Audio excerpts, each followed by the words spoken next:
মৰমৰ ছাত্ৰ-ছাত্ৰীসকল, তোমালোকক মোৰ চেনেলটোত স্বাগতম জনাইছোঁ। আজিৰ এই ভিডিঅ'টোত তোমালোকৰ ষষ্ঠ শ্ৰেণীৰ সমাজ বিজ্ঞানৰ পাঠ নম্বৰ 20, কৃষি উদ্যোগ আৰু সেৱা খণ্ডত প্ৰযুক্তিৰ প্ৰভাৱ।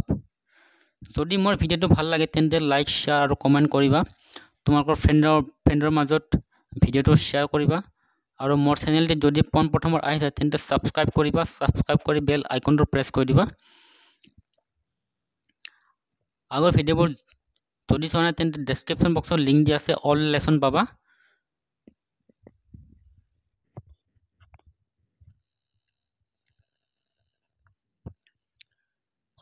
অনুশীলনী 1 নম্বৰ, প্ৰযুক্তিৰ ব্যৱহাৰে মানুহৰ জীৱনত কেনেধৰণৰ প্ৰভাৱ পেলাইছে নিজৰ ভাষাত লিখা।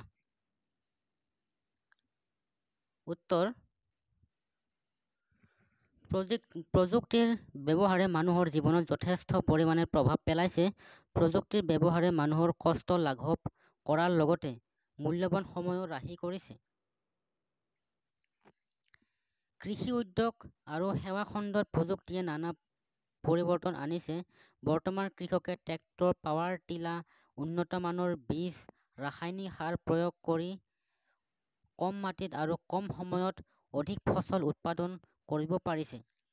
জলসিঞ্চন ব্যৱস্থাৰ প্ৰয়োগৰ ফলত সকলো সময়তে কৃষকে উৎপাদন কৰিব পাৰিছে, যাৰ ফলত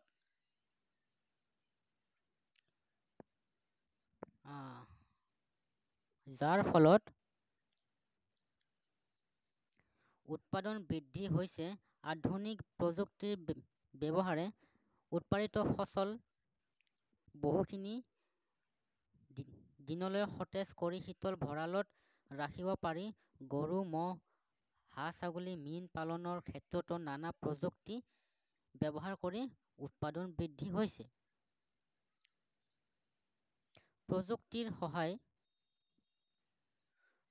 সহায়ত উদ্যোগসমূহত কম খৰচতে অধিক উৎপাদন কৰিব পাৰিছে, যাৰ ফলত দেশত নিবনুৱা সমস্যা বহু পৰিমাণে দূৰ হৈছে।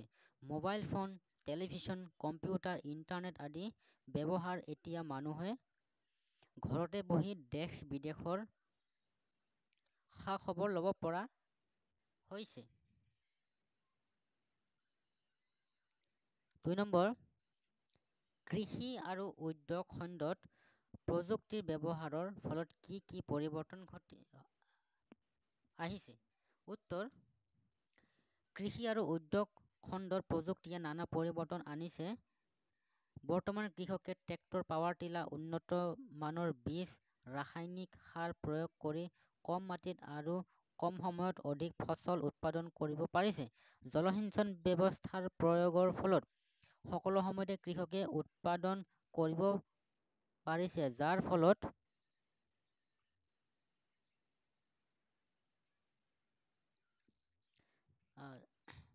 ফলত উৎপাদনৰ বৃদ্ধি হৈছে। আধুনিক প্ৰযুক্তিৰ ব্যৱহাৰে উৎপাদিত ফচল বহুখিনি দিনলৈ সতেজ কৰি শীতল ভঁৰালত ৰাখিব পাৰি। গৰু, ম'হ, হাঁহ-ছাগলী, মীন পালনৰ ক্ষেত্ৰতো নানা প্ৰযুক্তিৰ ব্যৱহাৰ কৰি উৎপাদন বৃদ্ধি হৈছে। প্ৰযুক্তিৰ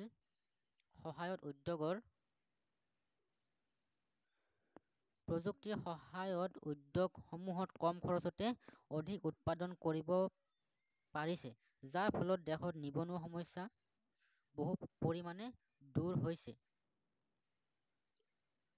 3 নম্বৰ, কম সময়ত অধিক ফচল উৎপাদন কৰিবলৈ আজিকালি কৃষকে কি কি ব্যৱস্থা গ্ৰহণ কৰে? উত্তৰ: কম সময়ত অধিক ফচল উৎপাদন কৰিবলৈ আজিকালি কৃষকে তলত উল্লেখ কৰা ব্যৱস্থাসমূহ গ্ৰহণ কৰে। 1 নম্বৰ, কৃষকসকলে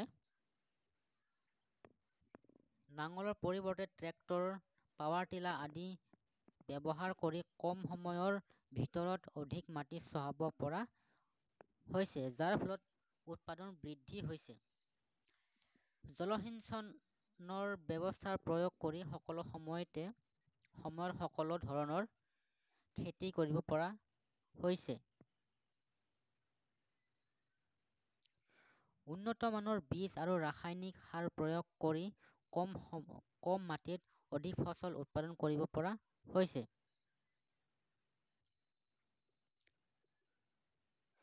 বন নিৰোৱা, শস্য কটা আৰু মৰণা মৰাৰ যন্ত্ৰৰ ব্যৱহাৰৰ ফলত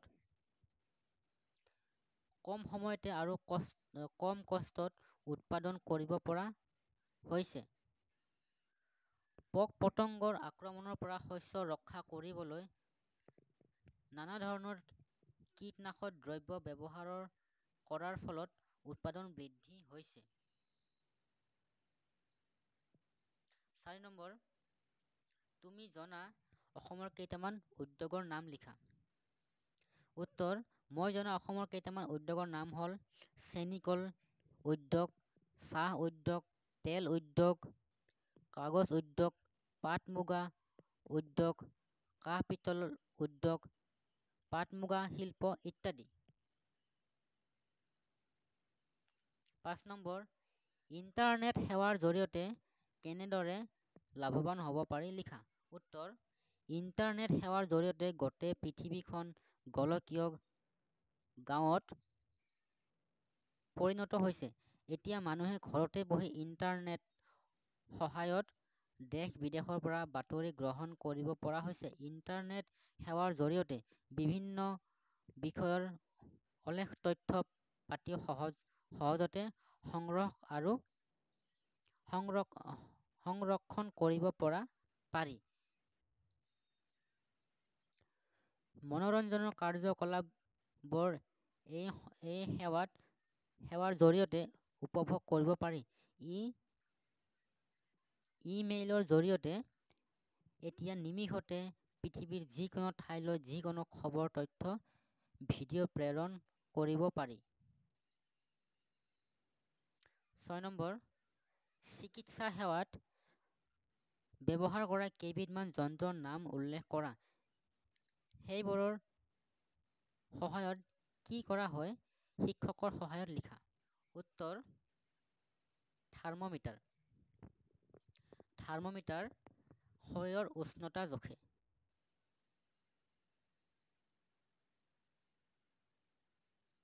তাৰপিছত ষ্টেথস্কোপ, হৃদযন্ত্ৰ স্পন্দন জোখা হয়। আল্ট্ৰাছাউণ্ড, শৰীৰৰ ভিতৰত জীৱন্ত ছবি নিৰীক্ষণ কৰা হয়। এক্স-ৰে, এবিধ বিশেষ ধৰণৰ ৰশ্মি ব্যৱহাৰ কৰি শৰীৰৰ ভিতৰত কঠিন অংশ ছবি লোৱা হয়। 7 নম্বৰ, প্ৰযুক্তিয়ে যাতায়াত ব্যৱস্থালৈ অনা পৰিৱৰ্তনসমূহ আলোচনা কৰা। উত্তৰ, প্ৰযুক্তিৰ ব্যৱহাৰে যাতায়াত ব্যৱস্থা পূৰ্বতকৈ অধিক পৰিমাণে সুচল আৰু খৰতকীয়া কৰি তুলিছে। চকাৰ আৱিষ্কাৰৰ পিছৰে পৰা মানুহে বিভিন্ন ধৰণৰ যান-বাহন, চাইকেল, ৰিক্সা, মটৰ গাড়ী, ৰেলগাড়ী আদি প্ৰস্তুত কৰি এঠাইৰ পৰা আন ঠাইলৈ যাব পৰা হৈছে।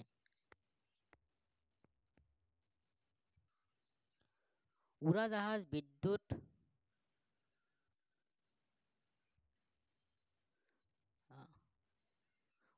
বিদ্যুৎ চালিত ৰেল আদিৰ সহায়ত অতি কম সময়ত পৃথিৱীৰ যিকোনো ঠাইলৈ দিনটোৰ ভিতৰতে যাব পৰা হৈছে। ডাঙৰ ডাঙৰ উৰাজাহাজৰ সহায়ত নদী, সাগৰ, মহাসাগৰ আদি জলপথেৰে বহু হাজাৰ টন গধুৰ মাল-বস্তু পৰিবহণ কৰিব পাৰিছে। 8 নম্বৰ, কম্পিউটাৰ আৰু প্ৰজেক্টৰ শিক্ষা প্ৰসাৰত কেনেদৰে সহায় কৰিছে, শিক্ষকৰ সহায়ত আলোচনা কৰি লিখা।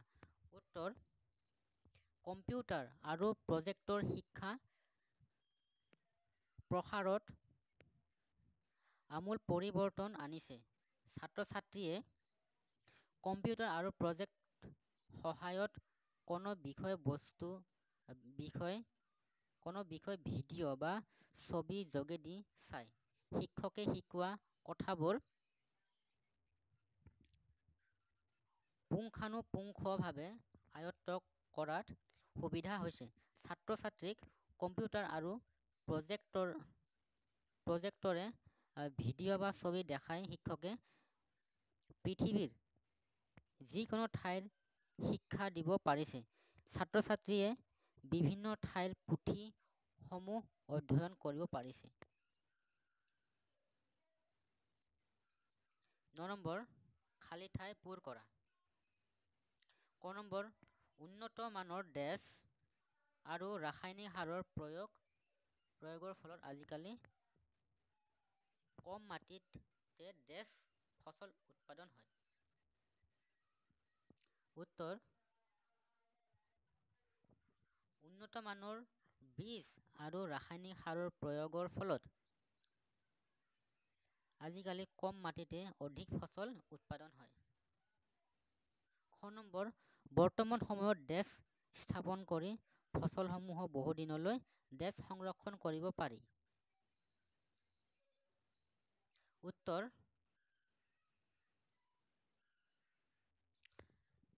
বৰ্তমান সময়ত শীত ভঁৰাল স্থাপন কৰি ফচলসমূহ বহুদিনলৈ সতেজভাৱে সংৰক্ষণ কৰিব পাৰি।